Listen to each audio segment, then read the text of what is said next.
Do, do, do, do, do, do, do, do. All right. And good morning, everybody. Jeremy Brunansky here with Brunansky's Vlog. We are live for another special edition of Brunansky's Vlog right here on YouTube.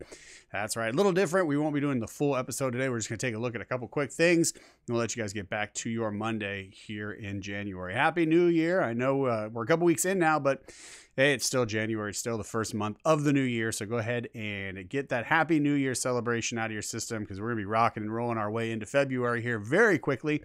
And then we'll be right into springtime and everything else. So hope you guys have had a pretty good year so far to start everything out. We're halfway into January, so hope it's gone well for you guys. Hope everything is kind of getting back to normal after the holiday routines and everything else. And if you went on any vacations or any travels, hope you guys had a good time spending time with friends and family over the holidays as well. So let's go ahead and jump into this week's live stream here. Every Monday, we do a live show and we talk about movies, movie-related news, movie reviews, even movie trailer reviews and more. So make sure you click the subscribe button and hit the bell so you get the notifications when new content drops on this channel. And also, if at any point you enjoy any portion of today's show, go and give me the thumbs up because the thumbs up helps people who like movie-related shows find this movie-related show right here on YouTube. So we have got a little bit of topics here to cover today, so we're going to go ahead and just jump right into those. We're going to be taking a look at the weekend box office. We're also going to take a look at some of the Critics' Choice Awards because the Critics' Choice Awards just happened, last week's special edition. We took a look at the Golden Globes. This week we'll go ahead and take a look at Critics' Choice Awards and just kind of see what that's about, give you a little background information on the voting for that. And then, we'll also take a look at as far as who the winners are in certain categories, right? We won't cover all the categories, but we'll take a look at a couple key ones that I think are worth looking at, and then we'll just kind of let you guys get back to your Monday. All right, down below as we go through this, you will see in the description box, we have a bunch of different articles. You can go ahead and click on those links. Those will take you right to everything that we're looking at here as far as numbers go, Critics' Choice Awards, everything else. And then down below as well, you'll find two articles that I have written. One is looking back at 2018 and all of the films that we saw in 2018 and kind of what were some of the highlights and what were some of the low points for film in 2018. So if you haven't read that yet, go ahead and check that out. Again, that's down below in the description box. And then also I wrote another article that is looking at the year 2019 going forward. So what films are coming out this year that we can be excited about? What films am I really looking forward to versus what films am I just curious about? And a lot of these films don't have trailers yet. So, take it with a grain of salt, right? There's a little caveat in the article that mentions that. So if the trailers come out and it just does not look good, obviously that'll probably lessen my excitement to see that film. But right now, where we are right now, those were my picks for what I'm looking forward to in 2019. So if you haven't yet, both of those articles I wrote are down below in the description box. So go ahead and check those out. All you got to do is click the links and they'll take you right to those articles. All right, let's go ahead now and jump, right into the weekend box office report. Now this weekend, I got out to see one film. I got out to see Mary Queen of Scots and I enjoyed it. I thought it was pretty good in general, but I did have some issues with some of the historical liberties they take as far as storytelling goes. But I did enjoy it. I like the costume work in it. My full review is up on the channel right now. So if you want to check that out, you can. All you got to do is go to the movie review playlist, and you will see that Mary Queen of Scots is up right now waiting for you. And then if you have any interest in any of the trailers that are out, you can also go ahead and check out the movie trailer review playlist as well. Both of those are up on the page waiting for you guys at the moment. So I got out to see Mary Queen of Scots. I enjoyed it. There's still some films out that I want to get out and see, and some of those we're going to talk about here in this box office report. But overall, Mary Queen of Scots, I thought was a pretty good film. I thought the acting in it, just like in The Favorite, I thought the acting by the leads was really good.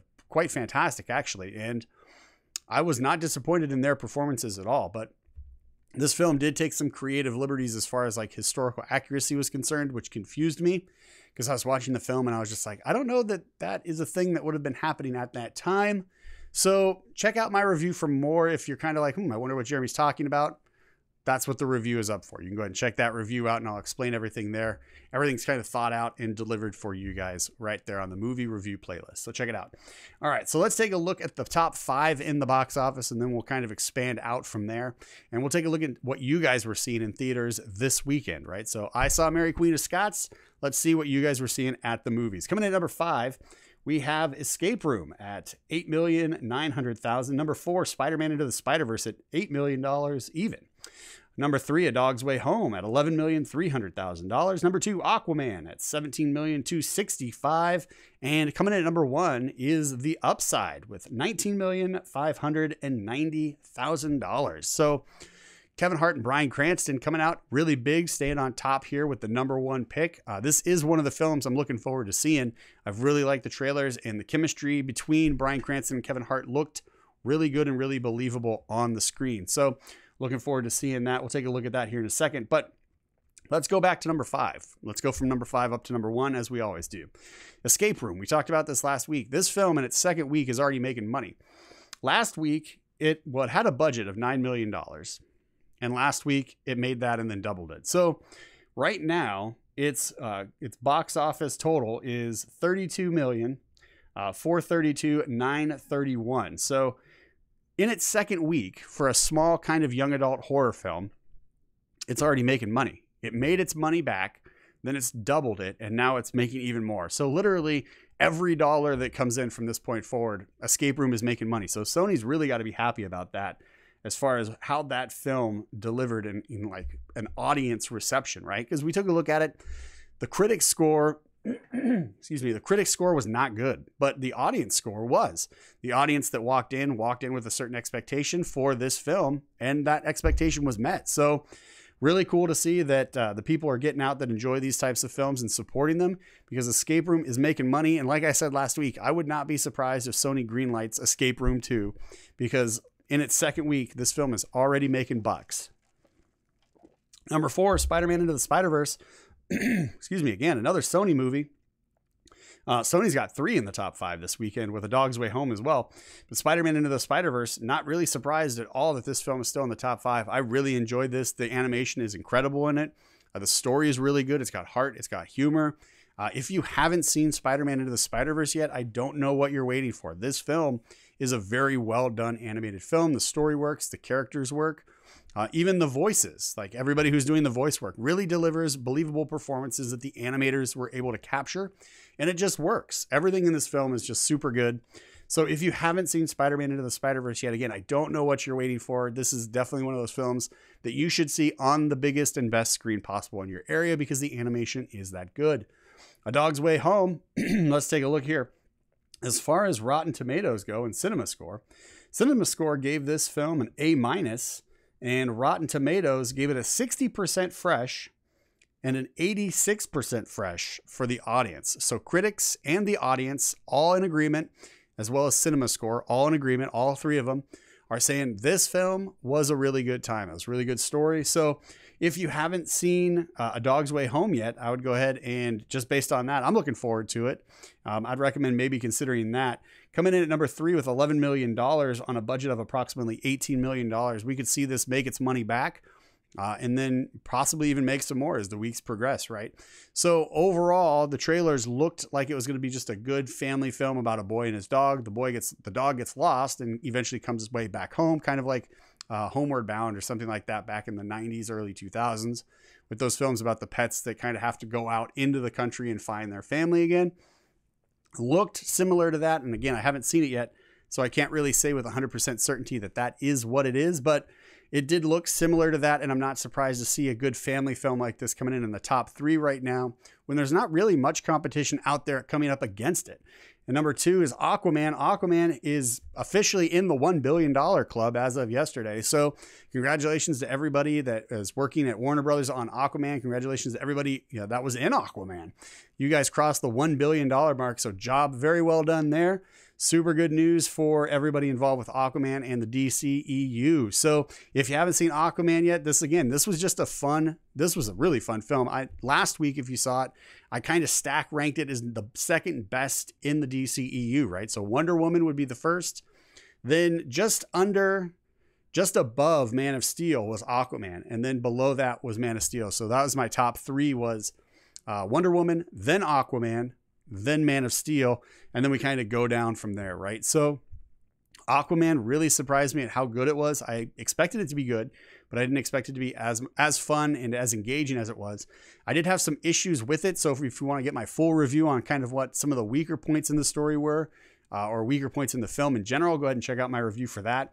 And now let's take a look at the upside here. The upside had a 39% rotten on Rotten Tomatoes and an 88% fresh for the audience score. Also, it had an A on Cinema Score. So with the upside, I feel like this is the exact same problem we had last week when we looked at Escape Room. I feel like the critics walked in expecting one thing, and then they didn't get it. And then that's where we are with the Rotten Tomato score of being 39% rotten. Because I feel like if the audience comes out and they're like, yeah, that was a really good film, and they give it a fresh score on Rotten Tomatoes, and they give it an A on Cinema Score, and then the critics are over here dumping on it with a 39% rotten, I feel like, again, huge disconnect between what the critics saw and what the audience saw. I feel like there's just two different movies that were happening as far as those two groups are concerned. And I'm not quite sure why, because I haven't seen it yet, but this is one of the films I'm looking forward to seeing. So with the upside, again, the trailers looked really good. The characters in it look like they're going to have really good on-screen chemistry together. The humor looked like it worked. When Kevin Hart is kind of trying to be a positive motivator as far as like his character in the film versus Bryan Cranston's being a little bit more reserved in the trailers, you see kind of those looks and those glances in the trailers from Bryan Cranston's character towards Kevin Hart as they're trying to kind of figure each other out and to kind of how this relationship is going to work, kind of as Kevin Hart is the caretaker, right? So overall, the trailers have really sold me, and judging by the audience score, I think I'm going to enjoy this movie as well. Critics really dumping on this film at 39% kind of gives me hope that the film is probably going to be better than I expected when everybody that saw the film thought it was pretty good. So if you saw the upside, go ahead and leave your comments in the comments section below and let us know what you thought, especially if you fall in line with the critics who are giving it the rotten score. If you saw it and you weren't that impressed, let us know why, because it looks like most of the people who saw this film came out and were like, this was a pretty good film. So looking forward to the upside for sure. All right, let's jump into the top 10 real quick. We got number 10, Vice. Number 9, The Mule. Number 8, On the Basis of Sex. Number 7, Bumblebee. Number 6, Mary Poppins Returns. So the top 10 in general, pretty stacked as far as quality of films is concerned, in my opinion. Vice, definitely looking forward to that. The Mule, I really enjoyed Clint Eastwood's performance in that. You can check out my full review there.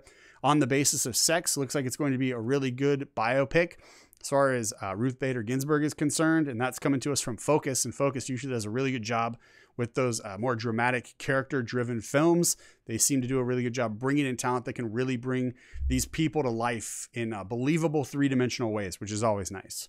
Bumblebee, really enjoyed Bumblebee. Think this might be the best film in the franchise for the Transformers movies, and that's going all the way back to the very first Transformers film back in 2007. So if you haven't seen Bumblebee yet, you should. You should, absolutely. I never thought the day would come again, because I enjoyed the first Transformers movie, and then the rest of them weren't great. But I never thought you'd find me back on the Transformers train going, you guys should check this out. And Bumblebee did it. Bumblebee did it. It reset everything. If you're going to go forward in the franchise with the Transformers, I think Bumblebee is the perfect way to do that. I thought the movie ended, and when I walked out of the theater, I was like, this was a really good job trying to reboot this universe and kind of pick a new starting point for the franchise to go forward. I thought Bumblebee nailed it. Really enjoyed it. Check out my review of Bumblebee. It's up.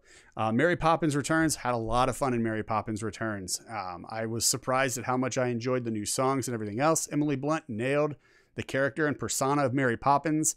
Loved it. And the songs in it were really good too, all the new songs and everything else. And I also talk about the animation style. There's 2 animation sequences in the film that are like the old school animation, but the one that really stood out to me was when they jump into the bowl and then they go through that whole world in the bowl. It sets up a lot of the struggle in the film too. And if you've seen it, you know what I'm talking about. If you haven't, you definitely should. Mary Poppins Returns, worth it. All right, real quick, let's just take a look at a couple films that were not in the top 10 that are still of note. Okay, so we're going to take a look here real quick at Replicas. Replicas came in at number 12. This is Keanu Reeves' new movie. In the movie trailer reviews playlist, you'll actually be able to watch my thoughts on the trailer that was released for this film. And it came in at number 12 at only $2.5 million. And it's in its opening weekend right now, or it was last weekend was the opening weekend. 2.5 million, not really that great for a sci-fi kind of thriller action film for Keanu Reeves. Could this movie have legs? It absolutely could. Could this movie possibly turn out to be something like a John Wick, right? Where John Wick came out and people kind of fell asleep on it. And then it hit DVD and everybody was talking about it. And then John Wick 2 came out and it was just like, yes. And now we got John Wick 3 coming out as well. So it's possible. It's possible, but 2.5 million, I'm wondering if this is more a statement towards the marketing than it is to Keanu Reeves' star power. Because I think Keanu Reeves is still going to bring people into the theaters because he's doing it with the John Wick franchise. When he finds a character that really clicks with him, he does a really good job. He's really engaging. He's got the charisma and he's just got that magnetism when the character works, right? When it's really something that just clicks in his mind and he's able to bring that character to life, it works. It brings people to the theaters. John Wick 2. Just if you haven't seen those, check them out. Great action movies. So I don't know that this is really a statement to his star power as much as it is just bad marketing. Because the marketing for this film, I wasn't really impressed with. The trailers kind of came out and were kind of under the radar, in my opinion. I don't really remember seeing a lot of advertising or hearing a lot of advertising on the radio or on the internet or even seeing like banners or posters or anything like that for replicas.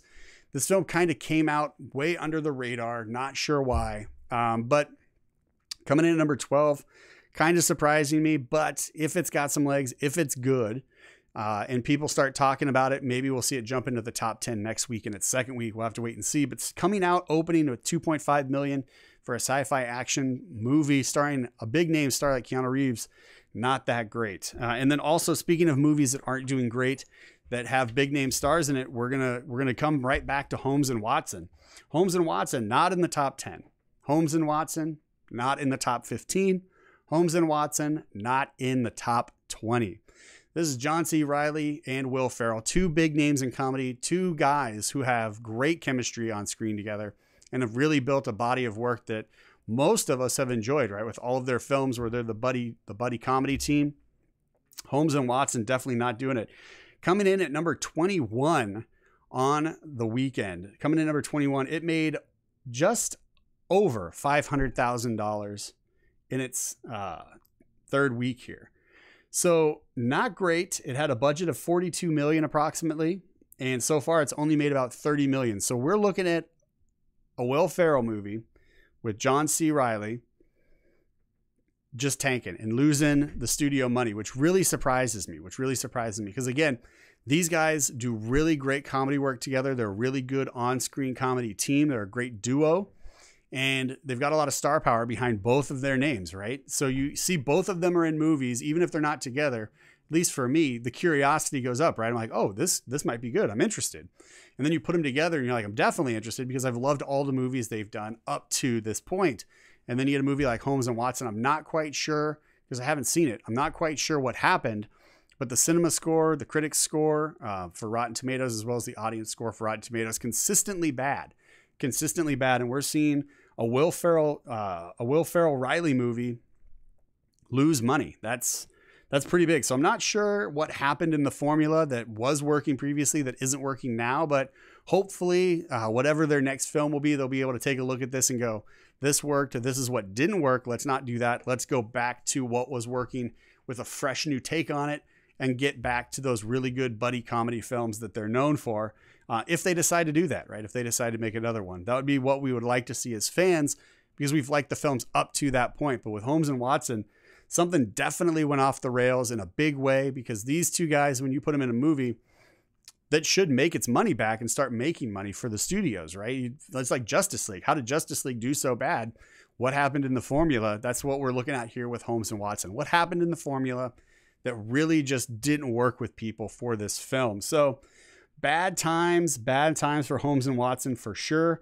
But if you saw Holmes and Watson and you enjoyed it, if you were one of the few people that walked out of the theater like that was actually pretty good, leave your comments in the comment section below and let us know what it was about that film that you enjoyed, because critics score, audience score on Rotten Tomatoes, the cinema score, all bad news, the box office results, bad news, just across the board. Not a great day for Holmes and Watson. So there you go. Let us know what you think about that. We're going to go ahead and move now real quick into the Critics' Choice Awards, because we had the Critics' Choice Awards going on this weekend.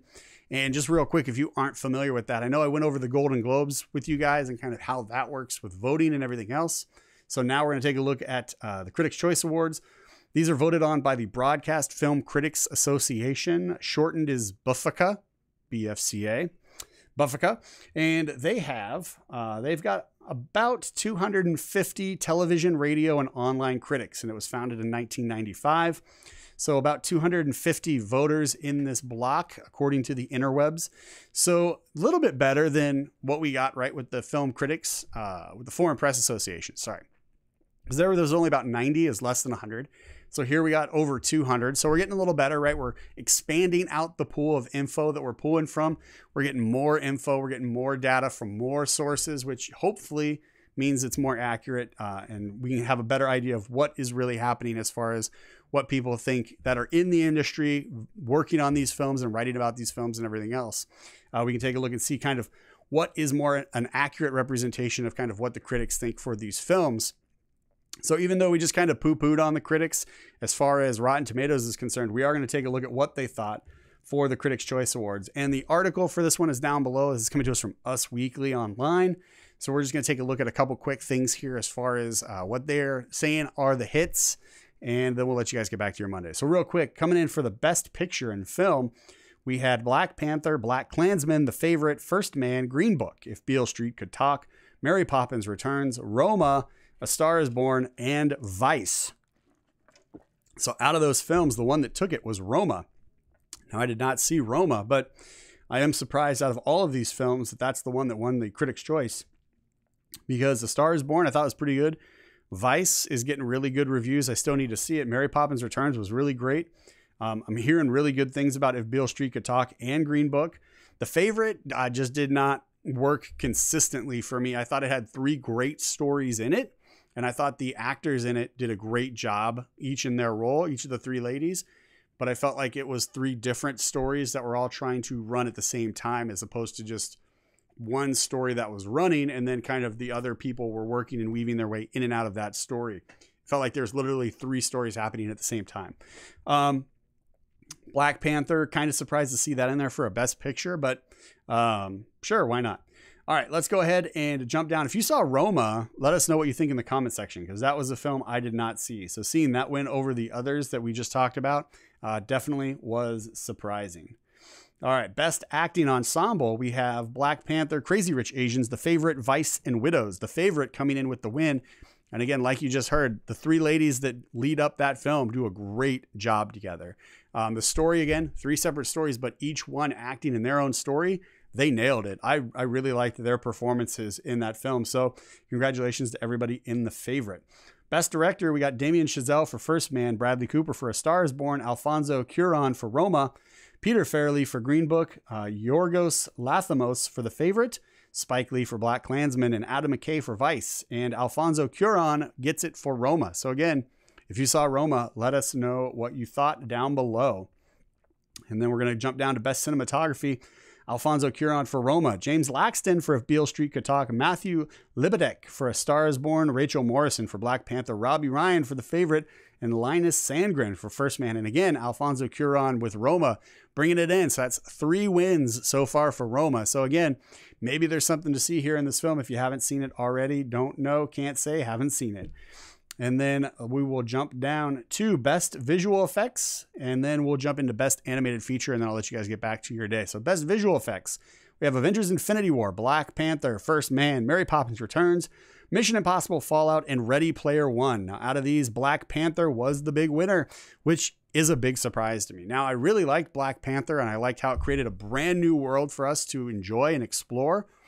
Everything that was happening with Wakanda, like how it works, what the different layers are in the country, right? Because it's like all this technology, but then they also live in huts. All this technology, but they have this crazy like futuristic city. Like it was a really cool blend, a really cool world they brought to life. But Avengers Infinity War, I think, would probably be the winner if I was voting on this one, because Avengers Infinity War, I think, knocked it out of the park on several fronts, visual effects definitely being one of them. Best Animated Feature, last one for the day. We got The Grinch, Incredibles 2, Isle of Dogs, Mirai, Ralph Breaks the Internet, Wreck-It Ralph 2, Spider-Man Into the Spider-Verse, and Best Animated Feature winner is Spider-Man Into the Spider-Verse. Now, I got to give it to that one because Isle of Dogs I really liked a lot. I really liked Isle of Dogs, but Spider-Man Into the Spider-Verse, brand new type of animation that I'm not used to seeing on the big screen. I thought it looked incredible. I like the coloring in it. Again, all of the characters and how the animators brought the characters to life to match with what the voice talent was doing. It just really worked. This film was really, really good. Again, if you haven't seen it, you should get out to the theaters and check this out on the biggest and best screen you have because the animation is that good. So congratulations for Best Animated Feature going to Spider-Man Into the Spider-Verse. All right, everybody, that is it for us this week. Hope you guys enjoyed it. Again, another special edition, shorter episode, right? We're working our way back into everything, so stay tuned. We're going to get back to our normal format here real soon. I still haven't decided if we're going to continue with season 4 or if we're moving into season 5, but stay tuned on Twitter. You should be following us on Twitter at Brunansky's Vlog because that's where we do all the updates. So keep following us on Twitter. Share your thoughts about all the topics or all the films that we talked about today in the comments section below. If you enjoyed it, again, give me the thumbs up because the thumbs up helps people who like movie-related shows find this movie-related show right here on YouTube. And again, also don't forget to click the subscribe button, hit the bell so you get the notifications when new content drops, and make sure to go back and check out the articles I wrote about 2018 films and then what movies can we look forward to this year in 2019. Both of those articles, the links for them are down in the description box below. Check those out.